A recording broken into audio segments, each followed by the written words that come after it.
Oi pessoal, hoje a gente continua a leitura da Ilíada do Homero com o canto 13.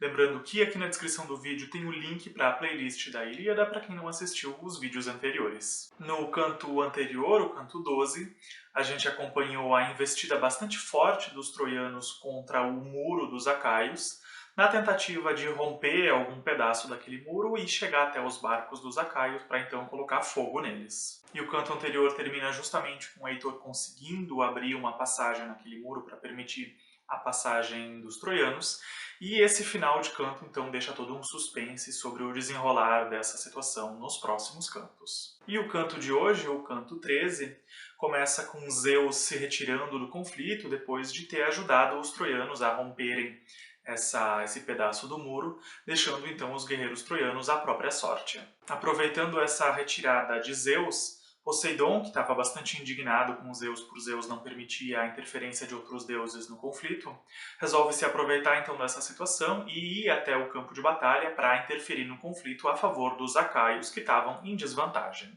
Poseidon então se disfarça como Calcante, que era um adivinho, um vidente, e vai até os dois Ajases, lembrando que tem dois Ajases na Ilíada, o Ajaz Telamônio e o Ajaz Menor. Depois que Poseidon, disfarçado, dá alguns conselhos para os dois Ajases sobre o andamento da batalha, sobre como contornar aquela situação, ele toca nos dois com um cetro e isso faz com que eles fiquem com muita coragem para enfrentar então os seus inimigos. O Ajaz Menor acaba percebendo que Calcante não era Calcante, e sim Poseidon disfarçado como Calcante, e conta isso para o Ajaz Telamônio, todo feliz que eles estavam recebendo de novo a ajuda de um deus. Ainda disfarçado, Poseidon começa a percorrer as outras fileiras de guerreiros acaios, sempre inspirando muita coragem nesses guerreiros, e logo logo começam a se formar grupos de guerreiros em torno dos dois Ajases. Enquanto isso, do outro lado do conflito, o Heitor, que tinha rompido então um pedaço do muro dos Acaios,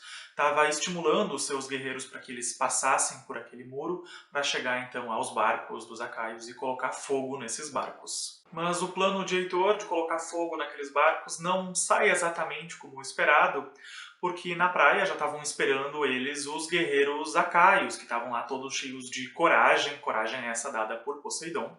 Isso frustra um pouco as ideias de Heitor, porque ele não imaginava que os Acaios ofereceriam uma resistência àquela invasão troiana. Começa então nessa praia o enfrentamento entre os Acaios e os troianos, e por conta da força da resistência dos Acaios, os troianos acabam tendo que dar uma pequena recuada, mas mesmo recuando, o Heitor continua estimulando os seus guerreiros nessa investida contra os Acaios. Durante esses combates, um guerreiro Acaio que era neto de Poseidon acaba sendo morto, o que deixa Poseidon com muita raiva e estimula os Acaios ainda mais a enfrentarem os troianos. Logo depois, Poseidon encontra Idomeneu, que estava voltando para o campo de batalha, depois de ter levado alguns guerreiros feridos para as tendas dos médicos. Poseidon então pede para Idomeneu o porquê dos Acaios terem ficado com uma desvantagem tão grande anteriormente, porque eles tinham ficado tão abatidos e sem forças para lutar. Idomeneu responde que a culpa não era dos Acaios, que eram sim bastante corajosos e empenhados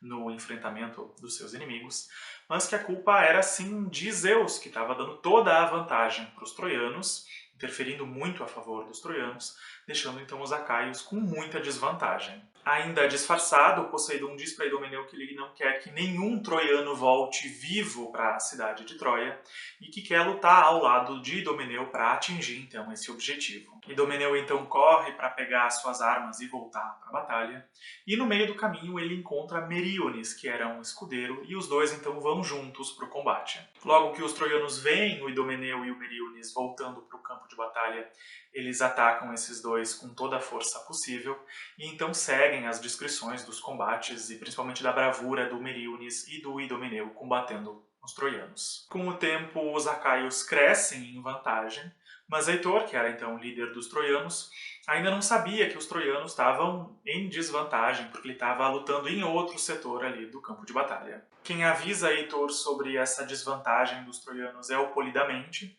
que diz então para ele que era hora de recuar, reunir os melhores guerreiros para definir uma nova estratégia naquela batalha, porque se eles continuassem lutando daquele jeito, logo os Acaios venceriam completamente.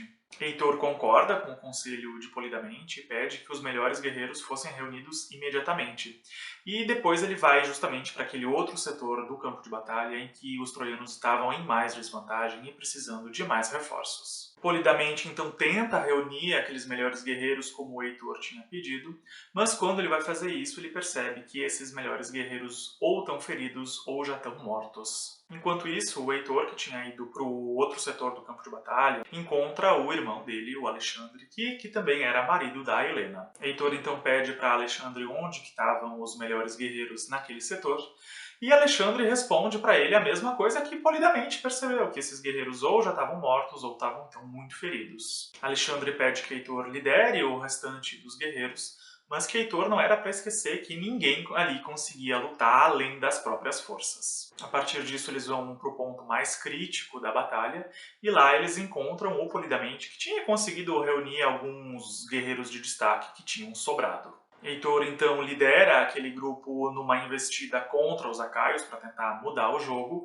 o que ele não consegue fazer e os troianos continuam então em desvantagem. Um dos Ajazes vê Heitor e começa a cobrir Heitor de insultos, dizendo que ele nunca conseguiria colocar fogo nos barcos dos Acaios, e ainda ameaça que eles conseguiriam sim tomar Troia. Heitor ofende de volta, dizendo que Ajaz era um charlatão e que logo logo ele seria comida para urubu. É nessa troca de farpas que o canto 13 vai se encerrando, e no final Zeus escuta o clamor dos guerreiros troianos que estão ali em muita desvantagem. Assim termina o canto 13, um canto que abre as portas para diversas reviravoltas, para a retomada de vantagem dos Acaios e principalmente para a volta da interferência dos outros deuses no conflito, que Zeus tinha proibido.